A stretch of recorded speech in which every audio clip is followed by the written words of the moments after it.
Berbagi cerita perjalanan hidup, meski tidak semua diceritakan baik manis maupun pahit, merupakan salah satu cara paling efektif untuk memberikan inspirasi perjuangan, motivasi, dan harapan yang baik pada diri sendiri maupun kepada orang lain dalam melihat sisi sudut pandang.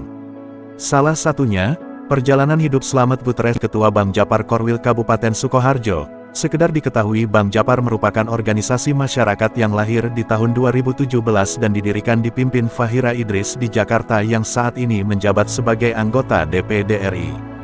Bank Japar ini saat fokus pada advokasi hukum, pendampingan masyarakat, sosial kemanusiaan serta pelestarian budaya. Bank Japar sudah memiliki korwil berbagi daerah Indonesia. Selain menjabat sebagai Ketua Bank Japar, Slamet Gutierrez juga mengikut berbagai organisasi masyarakat yang terkait dengan giat sosial serta kemasyarakatan seperti gerakan membantu donor darah untuk misi kemanusiaan. Selain itu, Slamet Gutierrez tercatat juga sebagai Wakil Ketua MPC Pemuda Pancasila, Pimpinan Pengurus Sekretaris Barasukma Barisan Rakyat Sukoharjo Makmur, Sekretaris DPC Partai P3, Pembina GPK, Ketua Takmir Masjid Al-Ikhwan dan Yayasan Mawar Biru. Slamet Gutierrez mengatakan juga pernah dulu menjadi partner koordinator lapangan tim kerja dalam program pemerintah yang dipimpin Dr. Wihaji, Menteri Kependudukan dan Pembangunan Keluarga. Itulah keterangan dari Slamet Gutierrez, suami dari Atik Trisayekti, SPD Guru SD Pegawai Negeri Sipil. Selain mengikuti berbagai sampingan kegiatan organisasi sosial kemasyarakatan, ia juga memiliki usaha bengkel mantap sebagai owner. Pengalaman di bengkel tidak lepas dari pengalamannya bekerja di salah satu perusahaan besar bodi mobil di Jakarta serta pengalamannya bekerja di berbagai bengkel mobil. Dari situlah konsistensinya di dunia kerja mandiri dimulai di tanah kelahirannya di Sukoharjo. Saya bersyukur atas berkat rahmat Allah, perjalanan bekerja di bengkel untuk menghidupi nafkah keluarga mengantarkan bisa membantu istrinya untuk kuliah di universitas terbuka hingga bisa menjadi guru PNS.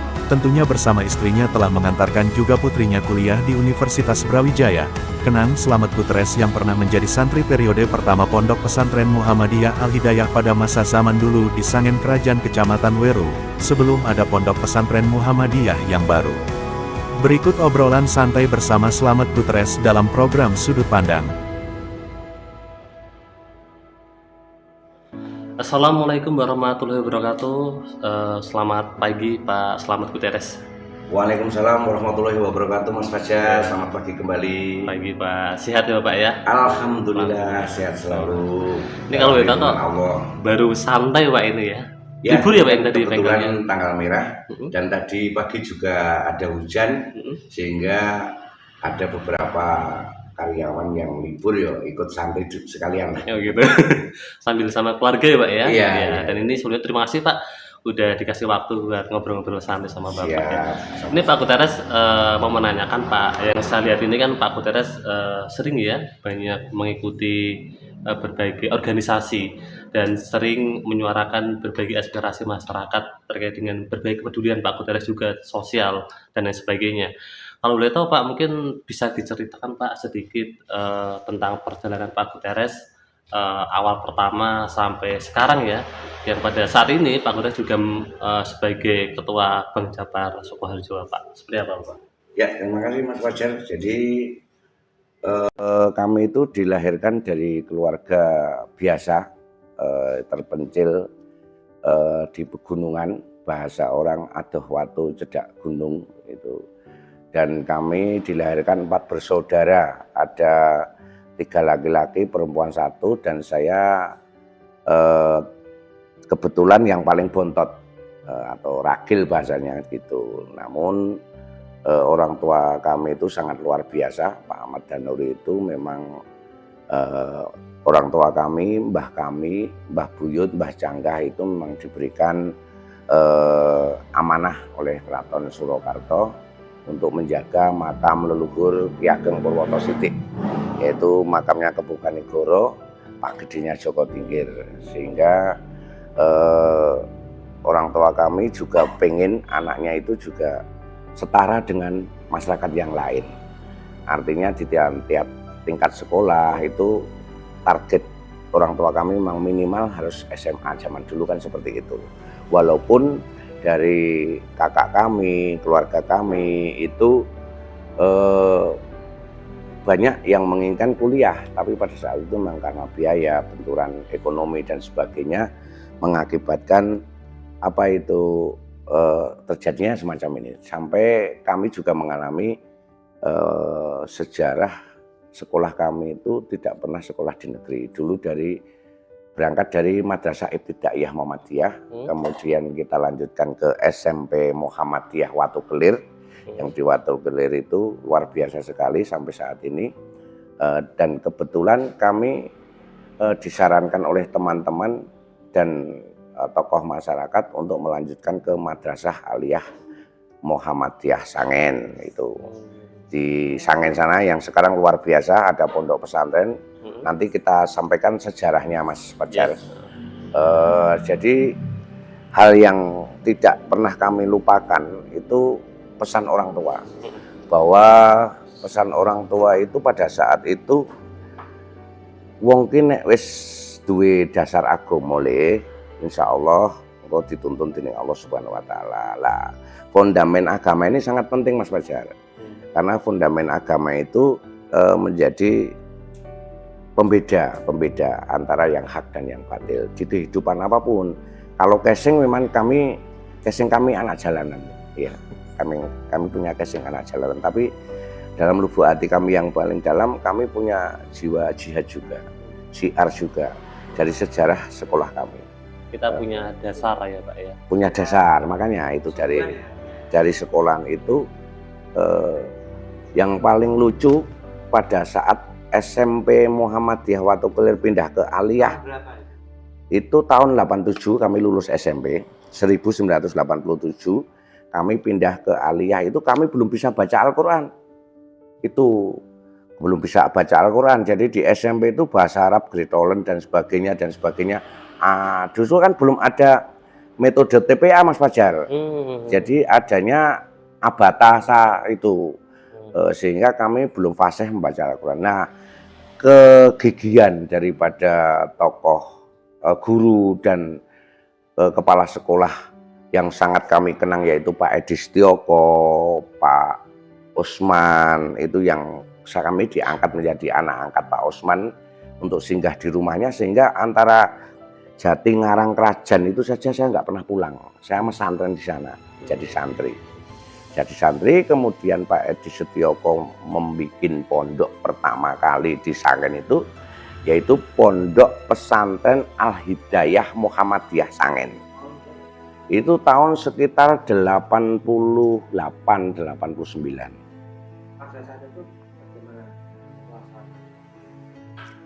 Ya jadi gini, Mas Topik dan Mas Fajar, pada saat itu keinginan dari Pak Edi Setioko pengen merubah mindset tentang religi agama yang ada di khususnya Kecamatan Weru, biar sesuai dengan Al-Quran wa Sunnah Rasul. Dibentuklah kaderisasi atau regenerasi dengan membentuk pondok pesantren. Diawali dari murid Madrasah Aliyah yang tidak boleh pulang, harus mesantren di sebuah rumah Pak Usman. Itu dibikin ruangan antara putra dan putri, kemudian diberikan SOP bahasanya, standar operasional untuk melakukan kegiatan seperti santri halnya. Cuma tidak seperti saat ini. Saat ini kan pondok merebak dengan tahfidz Quran. Dulu malah tafsir. Ya termasuk kita mengkaji nahwu shorof, memfasihkan membaca Al-Quran murotalnya, mulai dari fikih dan sebagainya, itu kita kaji di sana. Dan itu ada papan nama dulu, Pondok Pesantren Al-Hidayah Muhammadiyah Sangen, dan terbukti santrinya itu pernah dulu ada penataran, diikut sertakan dalam penataran P4 Pondok Pesantren se-ex Karisidenan Kedu dan Surakarta. Dan itu ada bukti autentik bahwa kita punya bahasannya apa itu, kertas kembar sertifikat ya, terkait penataran pondok itu semua pakai. Pimpinan cabang Muhammadiyah sudah melakukan kajian, Kecamatan Lur sudah banyak melakukan kajian, namun kami masih di situ. Kemudian pimpinan cabang Muhammadiyah itu juga melakukan generasi yang sangat luar biasa pada saat dulu. Pimpinan cabang Muhammadiyah itu mengadakan pondok studi kilat Ramadan dulu, luar biasa sekali. 1 minggu yang pesertanya dari berbagai kelurahan di sekecamatan Lur harus mengirimkan sejumlah personil yang digembleng di pondok studi kilat Ramadan itu selama 1 minggu. Di situ muamalahnya, amaliyahnya itu digodok, kemudian makhraj membaca Al-Qur'annya diperbaiki. Itu tahun 788 itu saya menjadi santri juga di pondok studi kilat Ramadan pertama kali. Kemudian di tahun berikutnya bersama, kebetulan di Pungsari itu saya bersama, sangat kebetulan sekali yang sekarang menjadi tokoh masyarakat itu Profesor Dr. Supasi Ahmad, itu santri bersama-sama sebagai murid santri di pondok studi kilat Ramadan. Pada waktu itu ya Pak ya? Iya. Satu angkatan sama Pak? Satu angkatan di pondok studi kilat Ramadan. Iya, di Pungsari. Nah setelah tahun berikutnya kami dipercaya untuk menjadi pembimbing juga, akhirnya pembimbing di kecamatan, di kelurahan Weru, di masjid. Itu tempatnya di masjid-masjid. Oh ya gini, karena kami sudah mentok tidak bisa kuliah pada saat itu, akhirnya kami memutuskan untuk mencari kehidupan lain, walaupun dengan dasar hati kami yang sudah ada dasar agama, kami merantau ke Tangerang. Tapi dalam perjalanan merantau kami juga punya pemikiran, Mas, bicara. Saya merantau hanya menuntut ilmu, setelah itu kembali kami harus bisa bermanfaat buat orang lain. Artinya bukan memperkaya diri sendiri, tapi kami punya skill atau keahlian yang bisa kami tularkan ke orang lain. Akhirnya saya mengambil keputusan karena impiannya tidak terpenuhi pada saat itu menjadi tokoh agama dan sebagainya. Perjalanan banyak sekali.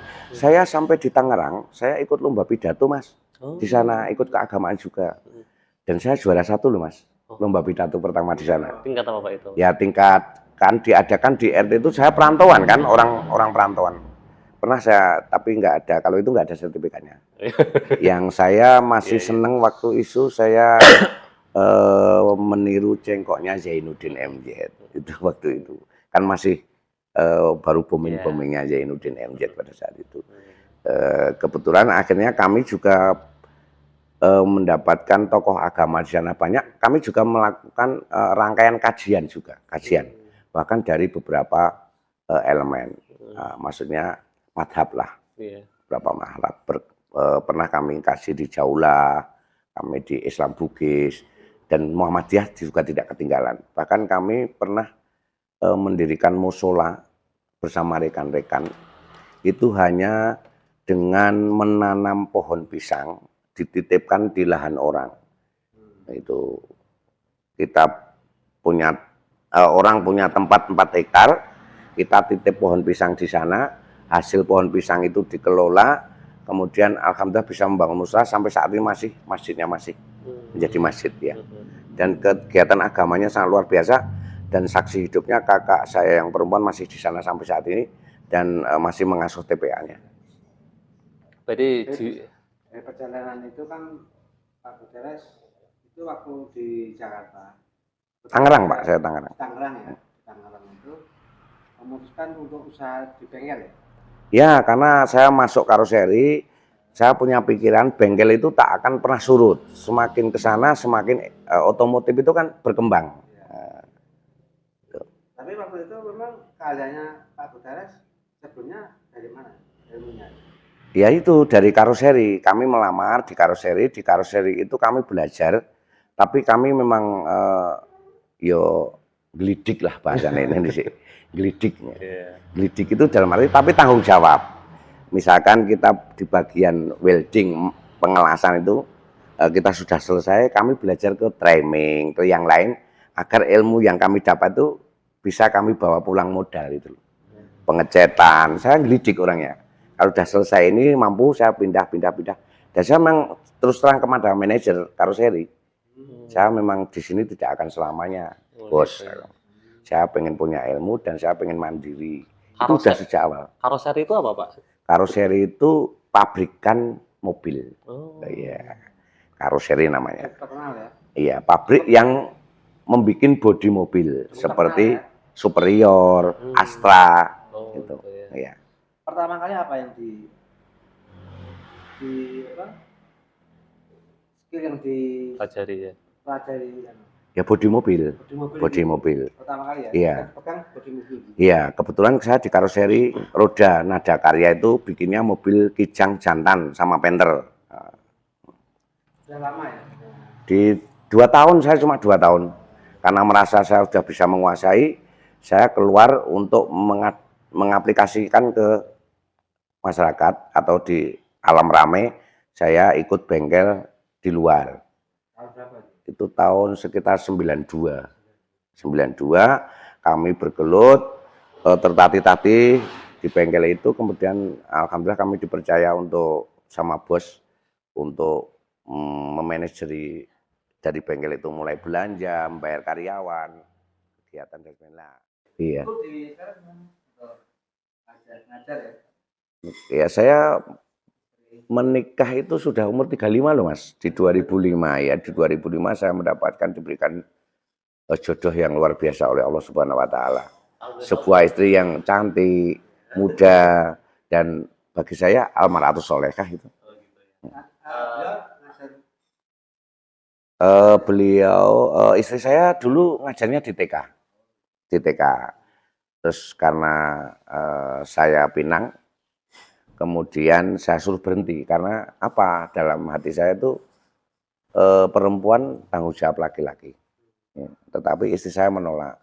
Saya hobi juga. Jadi kita punya 2 hobi yang berbeda. Hobinya ngajar. Kalau hobi ngajar saya sarankan tidak di TK. Akhirnya saya pindahkan ke SD. Ya, proses perjalanannya semacam itu sehingga alhamdulillah setelah di SD kita suruh kuliah dulu di UT, Mas. UT, Universitas Terbuka. Tidak langsung S1 Mas, tidak. D2 dulu waktu itu. Kita istirahat setahun, kemudian kita lanjutkan, dan prosesnya alhamdulillah di 2013 atau enggak salah, itu sudah bisa menjadi PNS.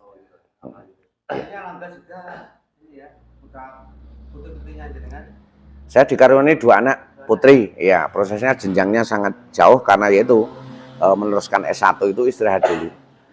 Anak yang pertama kita juga sekolahkan di Muhammadiyah. Iya, kemudian tapi dulu pengennya saya di pondok anak saya itu. Di pondok saya seperti punya tujuan pengen anak saya itu di pondok. Pernah saya masukkan gontor itu dalam tahap latihan masuk itu 2 minggu, luar biasa mau. Tapi setelah itu kok malih. Pada saat pendaftaran itu di gontor kan pendaftarannya Syawal ya. Setelah proses dari Ramadan, Syawal, malih ra gelem, ya udahlah kita nggak paksa, akhirnya di Semanta di Tawangsari. Kebetulan juga alhamdulillah nilainya luar biasa, bisa diterima di Unibra Brawijaya Malang ya. Ya. Fakultasnya ambil PTI, Pendidikan Teknologi Informatika. Sudah 4 semester nih. Enggak, yang satu masih kelas 5 Mas. Kelas 5 min grogol. Istri kami itu satu kontrol yang sangat luar biasa. Pada saat manusia itu al-imanu yazidu wala yanqus. Jadi temperamen iman seseorang itu kadang naik, kadang turun di lembah nista yang paling dalam. Ya, pada saat kita punya pikiran yang buruk, manusia kan wajar hawa nafsu, punya hawa nafsu itu, istri saya selalu mengingatkan itu.